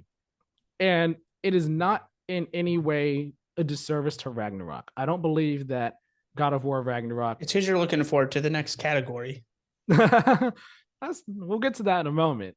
Um, God of War Ragnarok. I believe that like it is the creative vision here and everything. It is so well done. I see the vision, the direction and the design of the game. It's all done so well. I'm loving like every facet of this game. I think the knock against it, well, one of the knocks against it, but I guess a major knock against it is the fact that 2018 God of War was completely unexpected in terms of how it approached in terms of how it approached telling the story with the single camera and everything, and the story it told and the gameplay and everything. It was so unexpected. Whereas Ragnarok, it's a known quantity at this point. So now we're seeing, okay, how does it build on top of it? And Ragnarok does introduce a whole lot of new things, but I don't believe that those new things are enough to completely outweigh and overpower what Elden Ring did for Souls games. Like, like I've not played Elden Ring. I do want to. It's a matter of me saying, do I think I will commit to this for $60? Do I think I'll commit to a Souls game when I'm not typically a Souls person?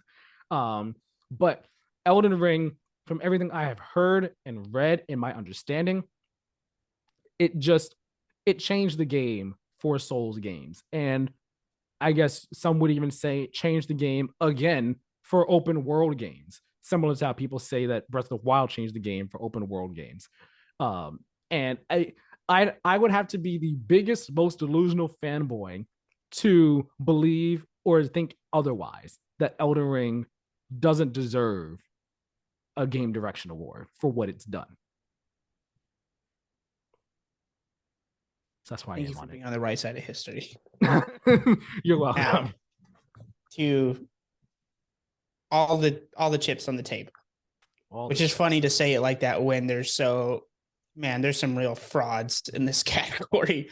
Yes. Game of the year, the big one. The big one. Go ahead and read it. Recognizing a game that delivers the absolute best experience across all creative and technical fields. A Plague Tale Requiem, Elden Ring, God of War Ragnarok, Horizon Forbidden West, Stray, and Xenoblade Chronicles 3. It's a two-man race. It's Elden Ring. A two-man race. It's God of War. I think Ragnarok wins it because it is just more. It's about game journalists. It's about the industry.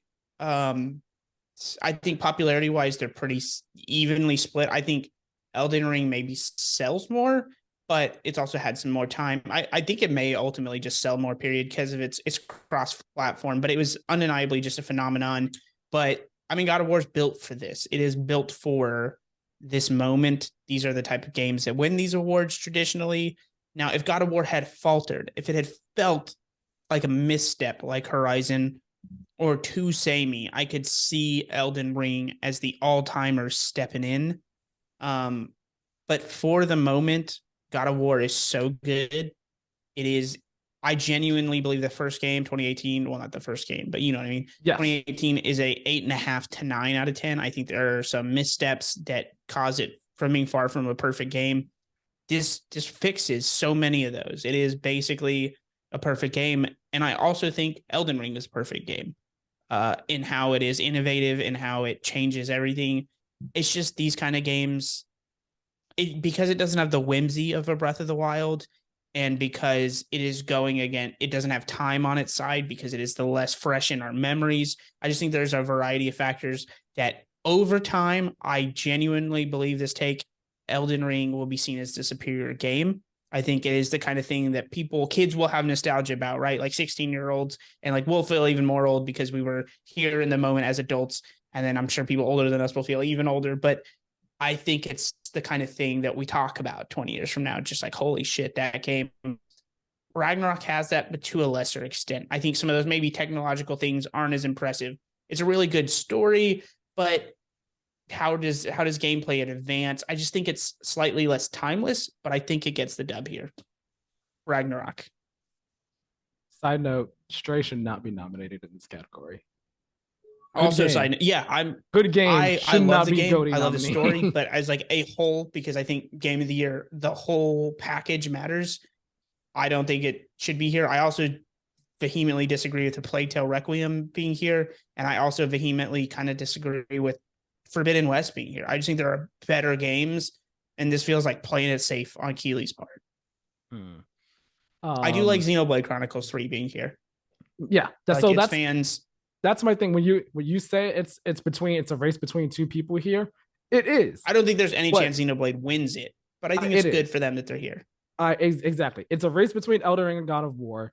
Xenoblade is happy to be here, and it deserves its space on the table.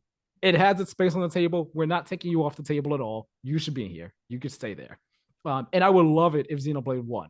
That'd be the underdog win of the night, It the would be big upset. hilarious. I wouldn't even be mad. I no, I it would be I wouldn't awesome. be. Last year I was mad. Last year I was like, Mm. okay, so this is just a joke, right? But Um, yeah, so it would be the equivalent of Stray one this year. Let's just be real. Stray one this year, I'd be like, what the hell? How? That was my feeling for last year. It Takes Two has had great mechanics, design, as far as like co-op goes. It's a gimmick game. Keeley sat there. Well, I mean, not just him. I can't believe. To me, that was like, I always hate any pot shots thrown at games journalists because it's just like so tacky. But like truly, they're missing the forest for the trees here. That was the most gutless decision by a group of writers put in a room. Well, they weren't put in a room, but as a hive mind ever, to give Mm, that lame ass game with the worst, like objectively maybe the worst story ever handed out to a GOTY winner, like mm. and people are like, oh, it's about divorce. Yeah, I get it. It handles it all with the nuance of hitting someone upside the head with a hammer. It is not a good story or narrative. His racist caricatures in it, like there are good aspects of the game. I platinumed it with my girlfriend, a lot of fun. Not a game of the year. Just had to get this out of the way. Absolute sham. So yeah, you know what? Fuck it. Let's give it to Stray. That's basically what we're doing. Yeah, But yeah, for real, it's I'm God of War. it's for real. You think it's God of War? I don't know. I'm voting God of War because I want it to be God of War. Okay, I can see this going either way though, because God of War, like you said, it is the one that is more widespread appeal. So you would have way more people playing that than Elden Ring, especially in terms of who's voting on this, who are the people that are actually voting for the winner on this. So because of that, I could see Ragnarok overtaking Elden Ring. But Elden Ring was like was a phenomenon that turned that It's a like cultural phenomenon. Yeah. it was a phenomenon that like had every FromSoft fan out the woodworks praising it as if it was the second coming of Jesus himself. And then it even had non FromSoft fans who don't typically play Souls games. Some of them play it and be like, "Whoa, actually, I have seen the light. This is the second coming of Jesus right here." And because of that, I can also see Elden Ring edging out Ragnarok in addition to, like all the innovations and new things it did for Souls games, the genre games as a whole, so on and so forth. Like they each have their own I guess you could say their own pros and cons. It's two masterpieces going up against one another. And it's simply a matter of like how heavily does one weigh over the other. And that's what it's tough to come down to. And like me saying, all right, who do I think will 100% definitely win this? I can see it going either way. I want Ragnarok. If you need me to say definitively who I think will win this, You have to. It's the whole gimmick of the episode. uh, Listen, man, I took a side, and it's not necessarily the side I want to win. I'm going to say God of War. I'm going to say I think God of War wins it by a hair, maybe. By a hair. Yeah, we obviously never see the results. I just want to point it out because I was like, what came out last year? We had Deathloop. We had Psychonauts 2. We had Ratchet and Clank. Metroid Dread. Give it to the Metroid weirdos. I don't even care, man. And we gave it to It Takes Two. Gutless. A bunch of gutless weenies. All of them. You voted for that game. You're wrong. I'm sorry. Sure, you're a nice person, but you were wrong and a gutless weenie when it came to that call. I forgot what I voted on for that year. Psychonauts 2 was my game of the year last year. It's so good. And I had never played the first one before. Just really, really well done. I love 3D platformers, of course, but just like the psychology. And it's just, like I'm a sucker for a lot of things in that game. Give it to the big budget, glossy game, though. Give it to Ratchet and Clank. Give it to the people that love systems. Give it to the most video game. Give it to Deathloop. Give it to the Nintendo fanboys. That's fine too. I'm fine with Metroid winning. Resident Evil Village was never winning. Let's be real. It was probably same with Psychonauts, but I mean, one can dream. Instead, you give it to the gimmick game. I'm mad all over again. He is mad all over again. We'll see how mad you end up though at this year. I mean, based on who wins. Honestly, the only game that would get me mad would probably be Plague Tale. Interesting. I wouldn't be mad if it won. I would be surprised if it won. I'd be mad if Stray won because I'm just like, no. That's how I feel about Plague Tale. Fair enough. Those are our predictions for the nominees, though, for the winners. It's gonna be an interesting show, interesting race. December 8th is when the show is. Looking forward to our recap episode after that.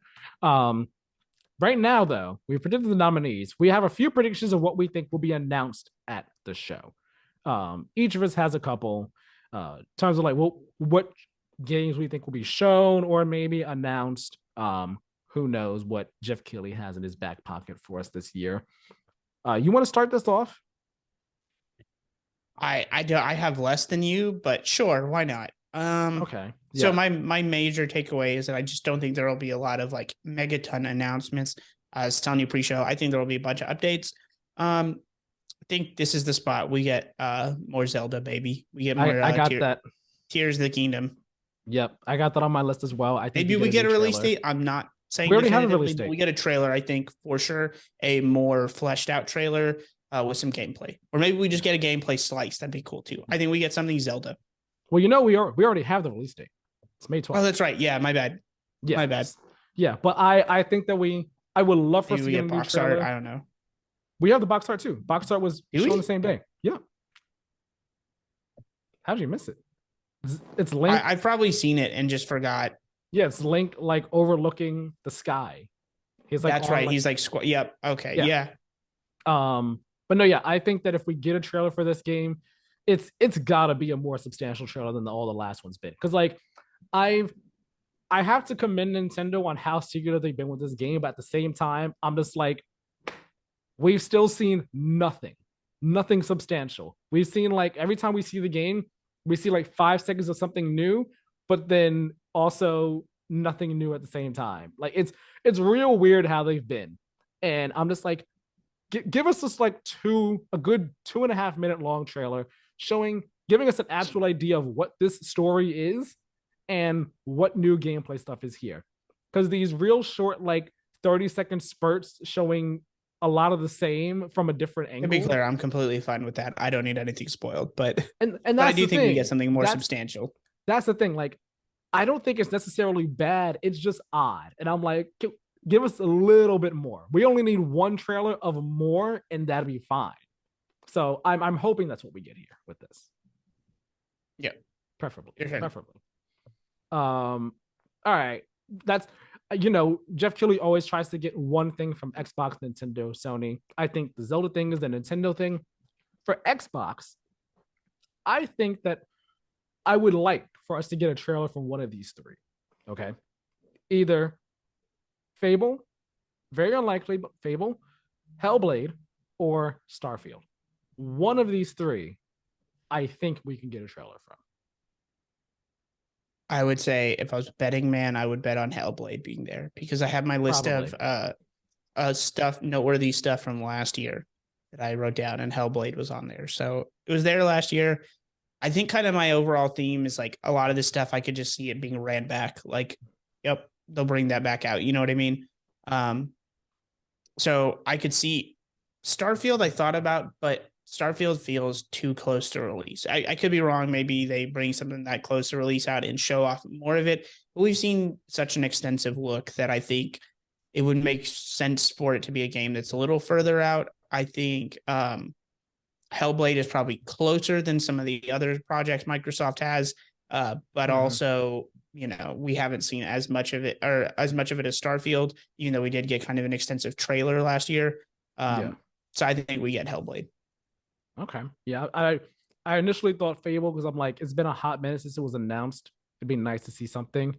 But it was recently I think it was Matt Booty who was saying that he wanted to have the team show off stuff, but the team was like, no, we're not ready. And I can still see them being at a stage of no, we're not ready. You will see it when we are ready. So yeah, that's why I fall on that stuff. What's another prediction you got? I'm debating between two here because it's again just games. I think they're gonna run back. I think we get Alan Wake 2 again. I think we get an update. Okay. Announced last year there. I played Alan Wake 2 last year, or Alan Wake whenever they remastered you played Alan Wake 2? What? No, I too had played Alan Wake recently. Great game. Think it's pretty fun. And I think we'll get more of it, and I'm excited. Do you think we get probably get a trailer, maybe some gameplay? Scenes? I don't know if we get a release date. Nah, I think I could see a time period. I could see fall 2023. I think it's still too early for like a solid release. I don't even think it's a next year game. I think it's more of a 2024 thing. That's what I'm thinking personally. I'll say this. I think it's either fall 20. I think it's like late 2023. I think they either try to hit the October, November window, or it's like a March of 2024. Yeah, that sounds. I could see winter or fall being announced, and then it getting delayed a couple extra months to like March of, because I think they launched in March or April originally with the first game. Interesting. PlayStation prediction here. Again, I think PlayStation, it's weird. Sometimes PlayStation was the hardest. I don't think there's anything I definitively feel comfortable about like that. They'll show this. Yeah, and that's the thing, because they kind of keep their bigger things for themselves, right? But I'm like, you know what? Shoot for the fences. Why not? I think we could see one of three things also from PlayStation. We could either see Haven's project from Jade Raymond, her studio. I think we could see Deviation's project. They're working on some multiplayer games, so we could maybe see that. Or this would be the big one, Spider-Man 2. I would love to see Spider-Man 2, but I don't think they'd give it to Jeff Keighley. I think they keep that for themselves. I don't think they'd give that to Jeff Keighley, but that would be 100%. That'd be the big thing to do. Give it to Jeff. I think my prediction on Sony, this isn't like an official, don't mark it down, but I think they probably don't bring anything, would be like my actual prediction of like, I think it's possible that there's a surprise, but like, I'm not here to predict what that would be. So I'm just going to take the easy answer of like nothing. Yeah. They just don't have to bring something. Yeah. That would suck, especially since, we didn't get a PlayStation showcase this year at all. Maybe Last of Us Factions could see that. I thought Neil It Druckmann does said we see nothing for that. me personally, but I think Neil Druckmann said we'd see that next year, not this year. oh, okay, yeah, you know what? That sounds about right. Yeah, so I'm hoping Spider-Man 2 though. I'm hoping that. Which one is that? Your prediction of Spider-Man 2? My whole prediction is Haven's Project Deviations or Spider-Man 2. I'm really, really hoping for Spider-Man though. Like it's come on now, please, please give me Spider-Man. All right, I just want to. If we're counting points, you only get 0.3. You only get a third of a point because you don't get to have three things as one prediction. Sure, fine, whatever. What else you got? You got any others you want to share? Uh, I think we'll see Suicide Squad again as well. I looked at I this thought list and it about just that. made sense. I thought about it. I didn't put it on my list though, but that is a good one. It's been a while Just since we've made seen it. sense. That's what I'm Yeah, saying. You look at this list and you go, "Yeah, we're going to see a lot of these games again." yeah, that does make sense. Do you think it's raw gameplay, not like the cinematic angles of gameplay I from the think last it will trailer? be. Yeah, it has to be, man. Yeah, I want to see more like gameplay as representative of like actual gameplay. That like cinematic angles of gameplay are fine, but seeing what the game actually plays like is even better. I think this could be a stealth demo drop possibility. If they did a demo, That would that earn would be great. goodwill, especially after how a lot of people felt about Gotham Knights. That would be that'd be awesome. Great move right there. Um, I think Final Fantasy 16 appears with a trailer and a release date. The reason I say a release date as well, it's because Yoshida, the producer on the game, he said that they, I believe he said that that they're planning to put out another trailer before the end of the year, hopefully, probably with the release date. And he said that like in October. Game Awards just makes sense. Give it to us. Give me that nice, crispy July release date, please and thank you. You think July? I don't think they release a dead season like that. It'll liven up a dead season. But I no, just yeah, don't think. Yeah, I think we've seen it's time more and of an time. They just August. don't view it like that. No, yeah, I think it's more if it's the summer game, it's probably like June or August, maybe like early September. Um, but yeah, just give me that game for a time when I am here at home to play it. Plus, let's avoid August because I'm planning to go on vacation middle of August. Let's avoid August if we can. If it's August, beginning or end of August, not the middle. Please and thank you. I won't be here to play it. Any more from you? Uh, Nothing. I'm like, it's just all kind of boring stuff after this that I would predict. I'm trying to think of something fun just for like, oh, but it's like I can't even. I'm trying to think, man, but I don't see anything like wild. And it's just like this has never been. I think we've got proof that this has not been the like, hey, the craziest shit you can come up with. This is where it's gonna happen. It's like there's a couple surprises. Like Alan Wake 2 was like probably one of the bigger shocks last year of like, oh wow, that's crazy. It's a sequel announcement. And it's like that doesn't move the needle for most people. So like whatever I can't think of what that version would be this year though. You know what I mean? I'm like, what's a game that would be really cool to some people, but for a lot of people, like whatever that's getting a sequel. I have one that Can't would. think of it. I have one that would get the room going. You ready? Okay, go for it. We see the next project from the man himself, from the best friend of the Game Awards host, Jeff Keighley, It's Hideo too Kojima. early, but We see the next game. And this one, because we know Death Stranding 2 is in the works. Thank you, Norman Reedus, for revealing that information. But I don't think this is that. I think this is that rumored game Overdose. We see that. I'm not saying it's gameplay. I'm just saying it is officially revealed. And I think it it's is too early for ends up even a being an trailer. Xbox exclusive. I think it's too early for even a trailer. Why do you think it's too early for a trailer? Because right here, he's been teasing this game for the past month, the past couple months. He's been teasing the who, Elle Fanning. He's saying, Oh, that's right. oh, He has been doing the that. when, the where. And so, like, I think the last Listen, man. tease, he said, all right, the next thing is where or when are you? And I think honestly, Game Awards makes sense.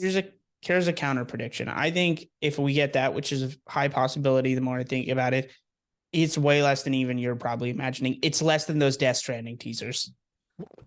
All I said was it's officially revealed. I said it's officially revealed, and We're it's getting Xbox some like exclusive. another image and some title card ass shit. It's like a 20-second trailer. officially revealed. It still counts. Hey, this is the name of our game. It's coming. Yeah, I I could think see that. I think it That I happens. could see. I'd see that doesn't get me going though. It's like, okay, Well, I think I would be. It would get people going because it's like, okay, we officially know it. But it wouldn't be like that exciting. It would be way more exciting if we see anything substantial. So like if the reveal is like similar to like the Death Stranding reveal when we saw that like that the first trailer for that, like which they were yes, still it was super vague, but there's definitely the breadcrumbs of what it would be. exactly like if we see something like that for whatever this next game is for this overdose reveal, and then I think you get that gets the crowd going crazy, even crazier than just like title reveal, Kojima project. You know what I mean? Yeah, That's why I am on it.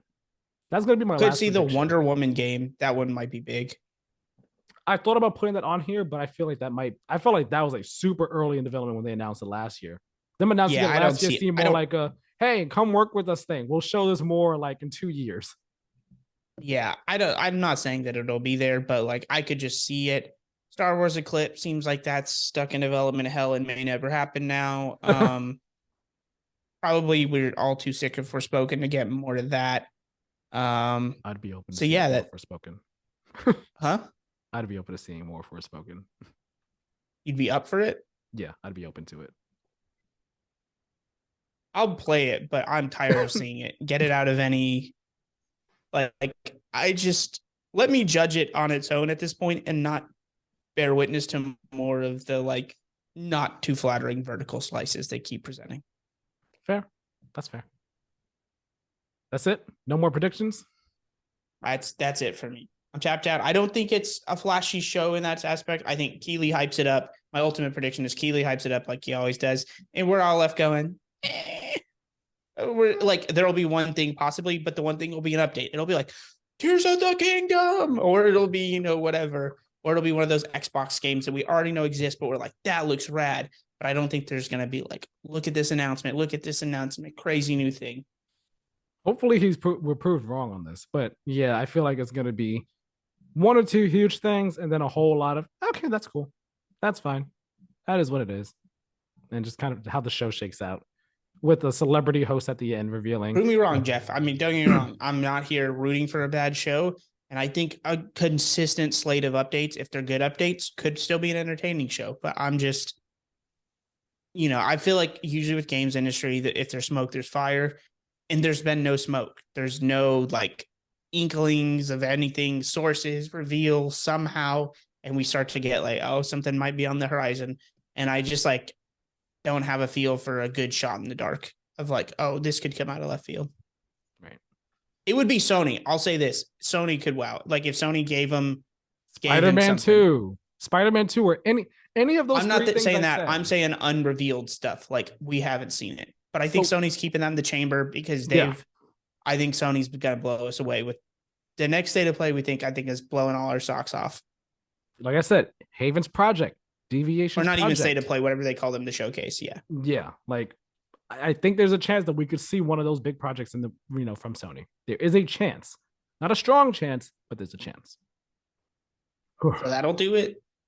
Game awards wrapped up. We'll talk about obviously who wins, yada yada, when that all happens. But until then, it's just speculation. And now we've got some more. You've got some finite, very brief stuff, and Yeah, then we've got then the we're shortest what we've been playing ever to wrap it up. yeah, basically. Let's get through these brief mentions and everything super fast. Because I gotta go see Wakanda Forever in a little bit. Brief mentions real quick. First up, Dead Island 2 has been delayed to April 28th, 2023. Just a couple weeks, not too long. Bethesda, they have come out and defended id Software in response to Mick Gordon's allegations. They're siding with id Software. They're like, we stand by them. These claims from Mick Gordon are basically like picking only certain information, not the whole picture. And it's like, fam, he had like receipts. Come on now. Come on now. But we'll see how that plays out. Xbox, their long rumored, their Project Keystone, their cloud streaming device and everything like that, they have delayed it because they couldn't get the price down to where they wanted it to be. Phil Spencer kind of talked about it, kind of saying that they wanted it to be around $100, but they just couldn't get it down to that price. So they're focusing more so on the TV streaming apps instead, which Makes sense. Cyberpunk 2077, the Phantom Liberty expansion will be a paid expansion, in case you didn't already think it was going to be. Winter Soldier is coming to Marvel's Avengers on November 29th. I forget this game is still even alive. I'm Yeah, I amazed it know. still is. You and me both. The PS5 and Xbox Series X and S versions of The Witcher 3 releases on December 14th. Current owners of the game will be able to upgrade for free. To clarify, this is for the digital version of the game. Physical versions for PS5 and Series X and S will be released at a later date. That date has not been revealed or anything like that. Funny little bit of information here. Rockstar apparently once turned down a Grand Theft Auto movie that would have starred Eminem, of all people.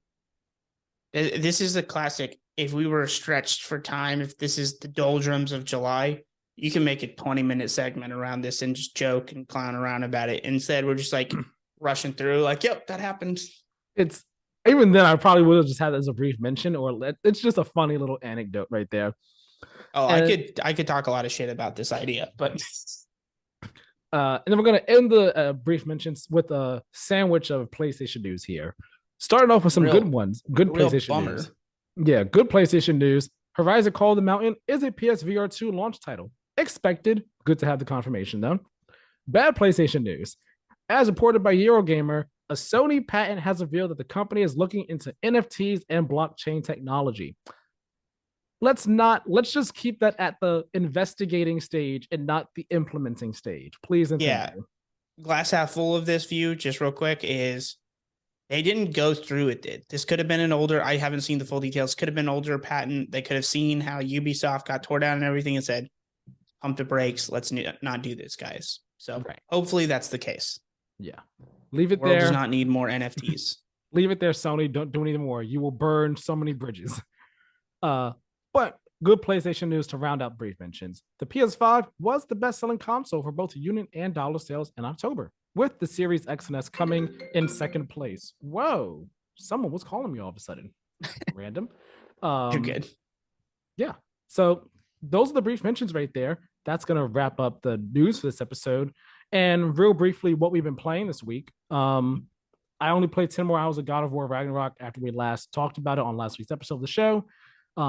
I don't have more to say about it right now. I'm going to save all my thoughts for our spoiler episode that we do this coming week, actually. And for me, no, not this coming week, 2 weeks from now. Sorry. For me, I beat God of War Ragnarok. Love it.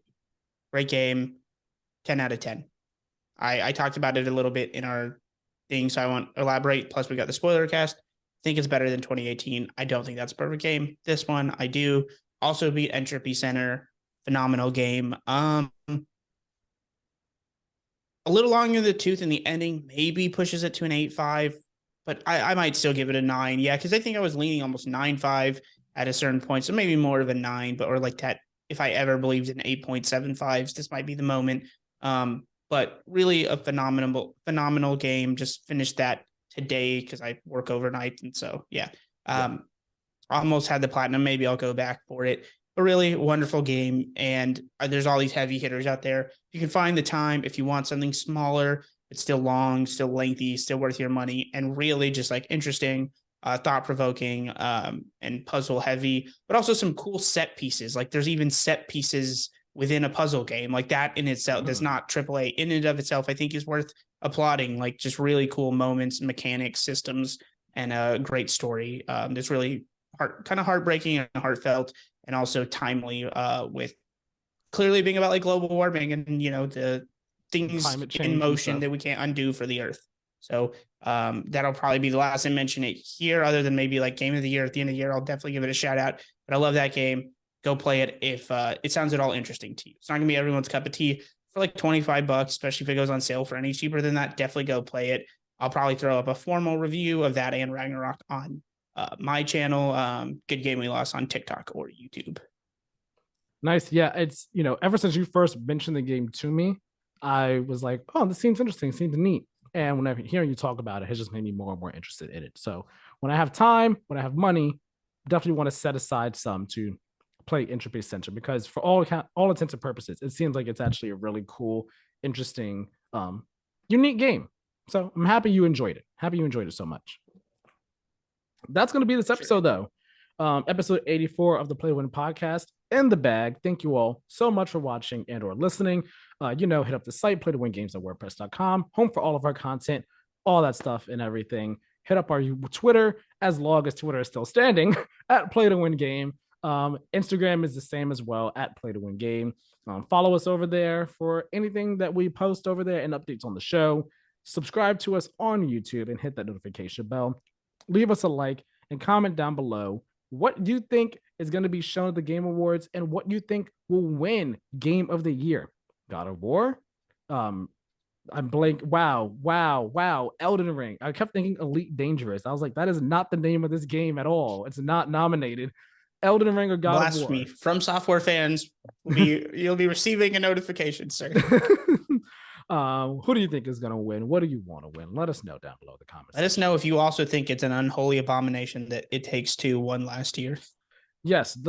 Let Tyler know if you are joining him in his crusade to take the award away from Joseph Fares. Strip it away from history, ladies and gentlemen. Let's bury it. Let's gaslight people into thinking that this is another Mandela effect. What are you talking about? That never won. We'll change the wiki. Let's start a movement. If those dorks got the Snyder cut, we can actually do some good.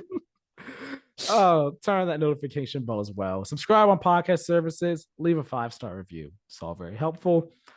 Tyler, as you said, people can find you where? Good Game We Lost on TikTok and YouTube. Nice. And you can find me on Twitter at TylerMiller2496, where I talk about games and anime and movies and things I'm watching and playing and so on and so forth. All that said, though, thank you all so very much for watching and or listening, and we'll talk with you all next time. Have a great one. Good one, everyone.